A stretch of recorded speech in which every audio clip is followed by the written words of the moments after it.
Raider reaction is for mature audiences only, so if you can't stand the heat, stay away from the fire.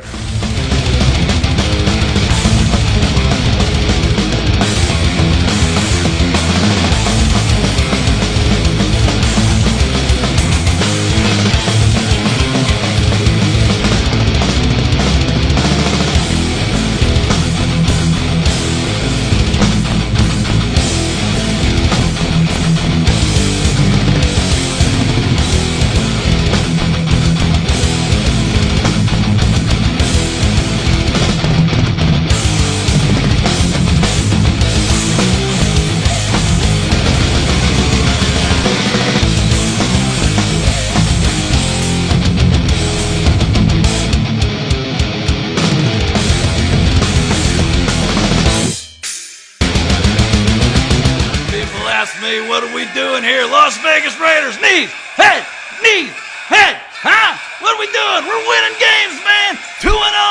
Las Vegas Raiders, we beat the New Orleans Saints this week. What are we going to do? Knees, head.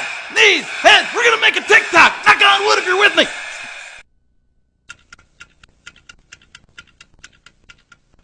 It's hot out there, but let's blow them off the line of scrimmage. For thine is the kingdom, and the power, and the glory.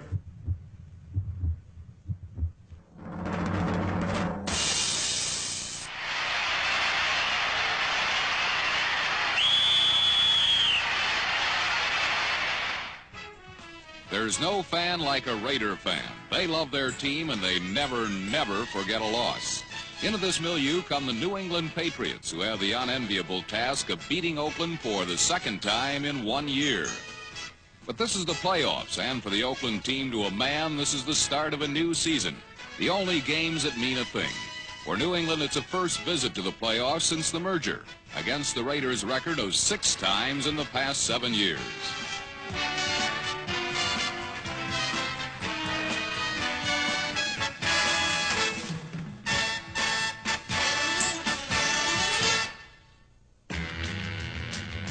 As might be expected when the stakes are high, the opening kickoff mirrored the intensity with which this game would be played. New England received first, and former Raider Jess Phillips, who has found a new life with the Patriots, could manage merely to get the ball to his own 15-yard line. On this, the first offensive series of the game, New England discovered that the yards would come hard, and they went absolutely nowhere.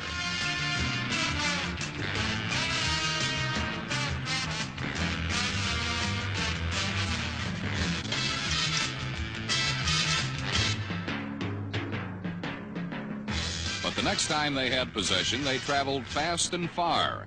Quarterback sensation Steve Grogan had plenty of time to wait for an open receiver, then passed to tight end Russ Francis far downfield.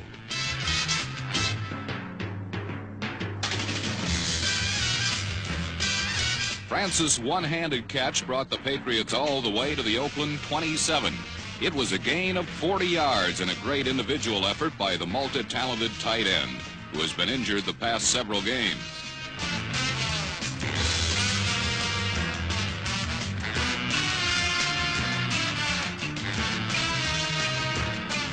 Soon after Francis' big play, Grogan again, with absolutely no Raider rush to worry about, threw to Darryl Stingley for 24 yards, and the Patriots had a first down on the Raider 1.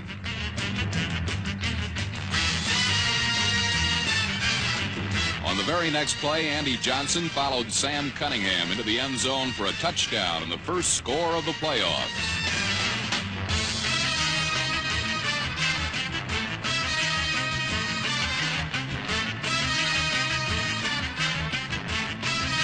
New England had looked very impressive on a 10-play, 86-yard drive against the Silver and Black.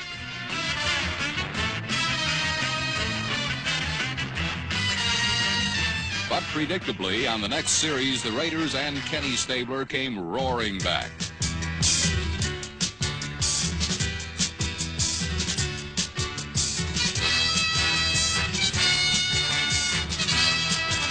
After Fred Biletnikoff took a pass over the middle for 22 yards, Stabler threw to his other wideout, Cliff Branch, for an additional 17.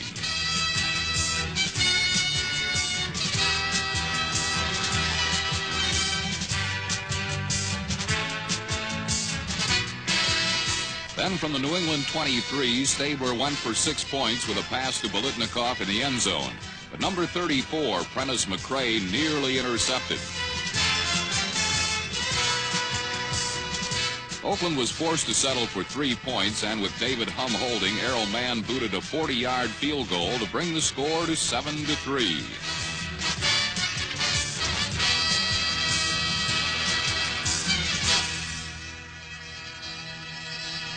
In the second quarter, Grogan executed a beautiful play fake to Andy Johnson, then rolled right and threw cross court to Darryl Stingley, who made a diving catch of the ball.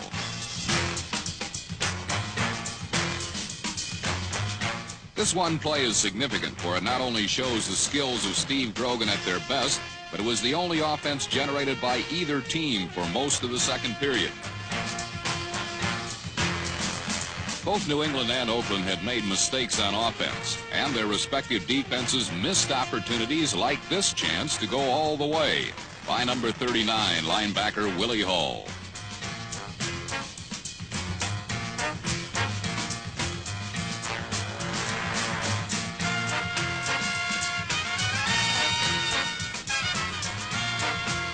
Hall's near miss of a touchdown interception didn't hurt Oakland because New England fumbled the ball away on the series. But 2 plays later, Clarence Davis coughed the ball up and New England recovered.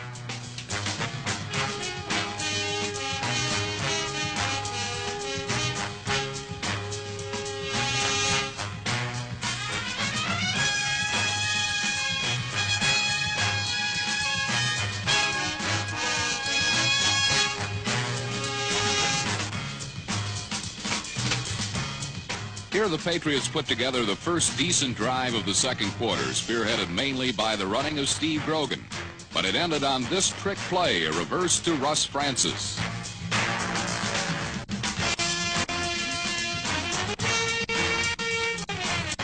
Number 26, Skip Thomas, picked off the underthrown pass, and the New England threat was ended deep in Oakland Raider territory.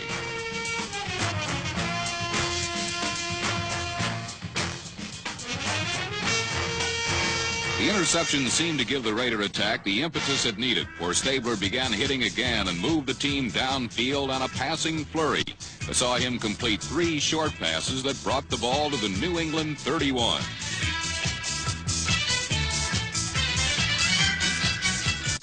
From the 31, Stabler threw to Bolitnikoff, who, despite being well covered, somehow came up with the ball.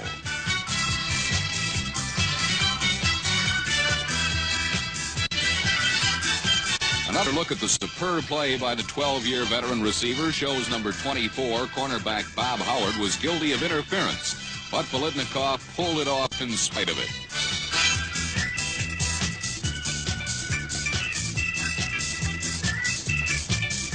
It was a typical Bolitnikoff-Stabler hookup, utilizing the unerring hands of the former Florida State star with the league-leading passing of the guy they called the Snake. Stabler finished the regular NFL season as its leading passer, beating out Burt Jones for the honor with an incredible 67% completed for 27 touchdown passes. Both statistics were the best in pro football, with plenty of room to spare. Oakland fans were getting their revenge, and the Raiders were ahead in the game for the first time 9-7, soon to be 10-7, with Errol Mann's successful conversion as the first half came to an end. The Raiders led largely due to their first-half containment of New England's potent ground attack, but the second half would be a different story. Sam Cunningham's 22-yard carry on New England's initial second-half possession loosened up Raider linebackers, allowing Steve Grogan to get the ball to his most effective offensive weapon.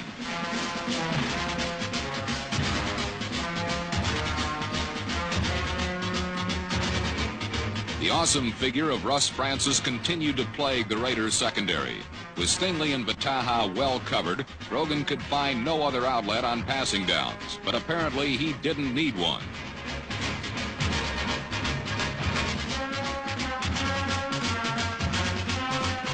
Francis' 26-yard catch and run regained the lead for New England. The 6'6" tight end had delivered New England's 2 biggest plays of the afternoon, and his clutch performance was well received by his pass-catching counterparts. Another angle on the play reveals that Grogan looked the Raiders to the right, then threw back underneath to a crossing Francis, who left Raiders strewn along the trail. The oddsmakers said the Patriots didn't belong, but the Raiders were having a tough time convincing them.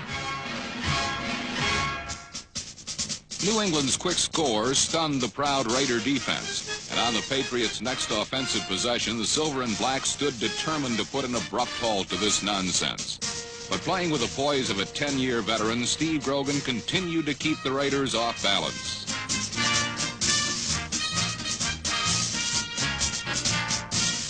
A swing pass to A.J. Johnson spread out the linebackers. Then Grogan went to his ground game, and former Raider Jess Phillips did the damage.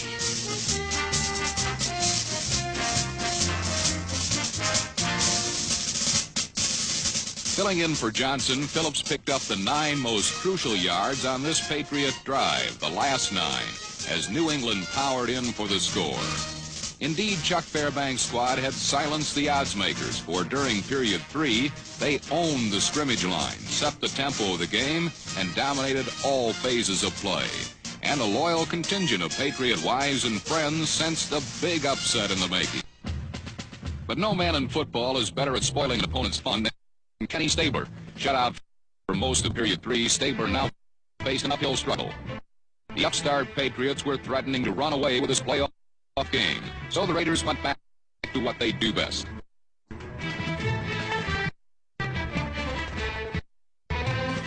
Freddie Blitnikov's 5th reception came at some expense. The tough young Patriot secondary had been knocking Raider receivers around before and after each reception.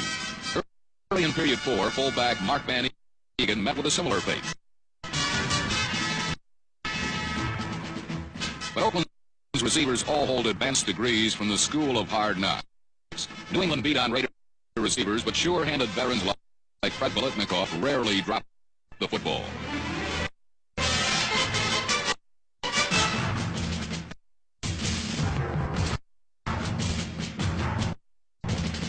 In a must situation, Stabler guided the Raiders 70 yards in 11 plays, and Mark Van Egan added the finishing touch.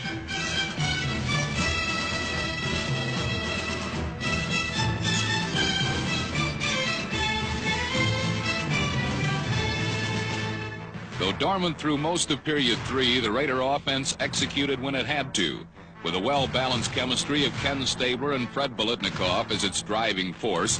Oakland's offense can piece together a scoring drive at any time against any opponent. Their 70-yard excursion brought Raider fans back to life. Oakland's seasoned fans have suffered through too many playoff disappointments to endure another at the hands of the Patriots. And with the coming of period 4, came the sneaking suspicion that the Raiders' playoff experience would soon take its toll. Oakland lurked within striking distance, and so the burden fell upon the Patriot offense to control the football and keep it away from Mr. Stabler. Once again, Steve Grogan was called upon to take charge in a crucial situation. And once again, Grogan proved his mettle. Grogan's 10-yard keeper carried to the Oakland 37. 2 plays later, the Patriot ground game came back the other way on the power of Sam Cunningham. Little did Sam Cunningham realize that his stepping out of bounds where he did would prove to be a pivotal event in this football game. The official spotted the ball just outside the 27-yard line. Either a first down by an inch or a third down with an inch or so to go. The chains rendered their verdict, and it proved to be significant.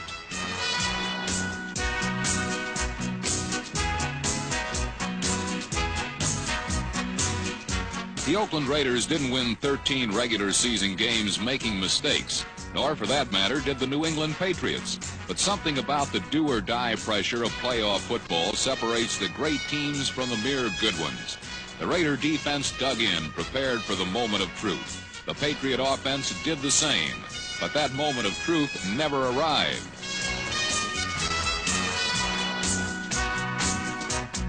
Steve Grogan lunged forward for a first down, but half the Patriot team preceded him into the neutral zone. The illegal procedure call put the ball back 5 yards, And for Chuck Fairbanks' young squad, a second, more important moment of truth had arrived.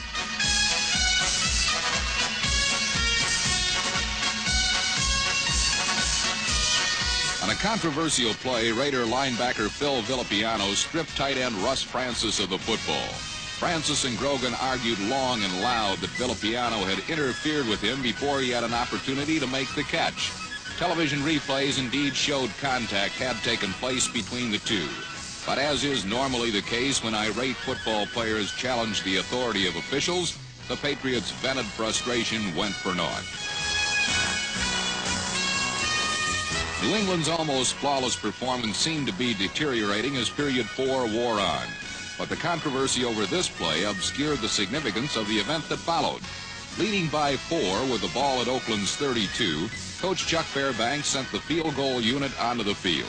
For John Smith, a 50-yard field goal attempt, one that could have ensured the Patriots of at least an overtime. But it was not in the cards.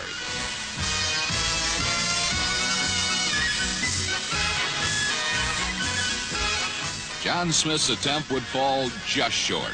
One wonders what the Raiders would have done had New England punted deep into Raider territory. Instead, Oakland took over at their own 32, and the stage was set for another remarkable Oakland finish. Working against the clock, Stabler aimed his darts at the surest dartboard in football, as Freddie Bolitnikoff found the soft spots in the Patriot zone.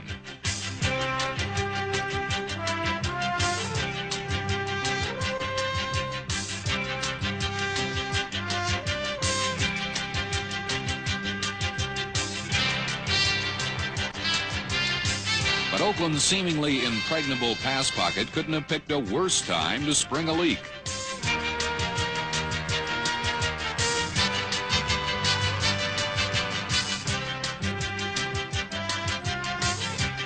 However, the 8-yard loss merely interrupted and did not derail Oakland's drive.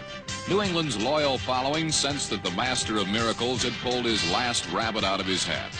They certainly don't know Kenny Stabler very well. With the Patriot secondary overly conscious of Fred Bolitnikoff and time becoming a factor, Stabler looked to tight end Dave Casper, and the big man turned in a critical play.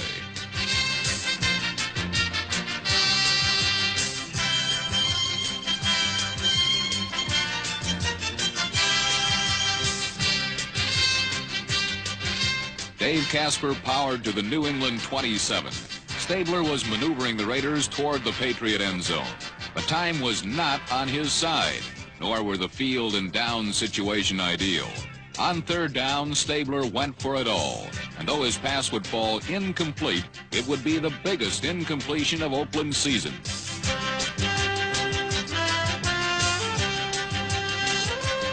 Stabler's rainbow for Carl Garrett fell to earth harmlessly. No interference was called on the play. But back upfield, the umpire had thrown his flag. And though Carl Garrett didn't know it yet, his being open contributed handily to Oakland's eventual victory. A repeat of the play shows that Patriot nose guard Ray Hamilton, number 71, arrived at Kenny Stabler just as he released the football. The call, roughing the quarterback. A tragic bit of misfortune for the Patriots, who nearly put the Raiders into a 4th down and 18 situation. The Raiders had been granted a second win, and the Patriots would live to regret it.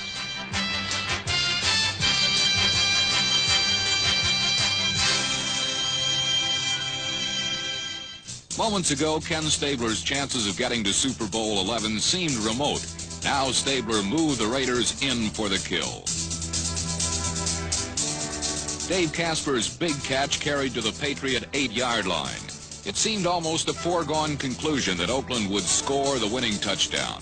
But the proud young Patriot defense breathed one last gasp and threatened to make a successful goal line stand.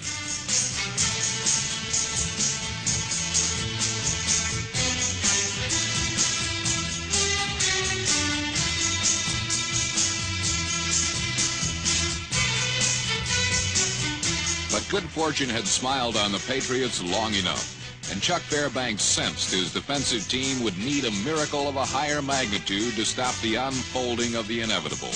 On second down from the New England 1, Kenny Stabler dealt New England the crushing blow.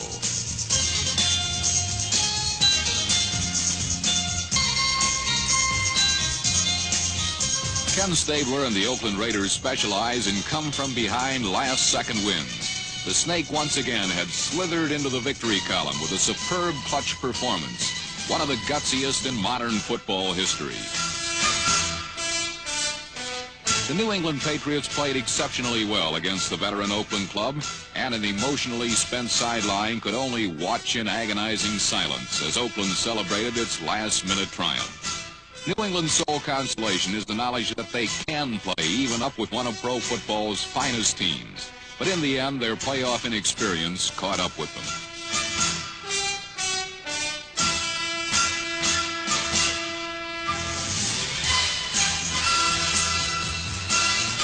For Oakland, the victory avenges their early season loss in New England, the only blemish on an otherwise perfect season. The Raiders may, in fact, be the best team in football, as their record seems to indicate. Though they failed to win convincingly today, they still won, just as they've done 13 times since the season began. But before John Madden's Raiders can play in the Super Bowl, there still remains one small hurdle to overcome.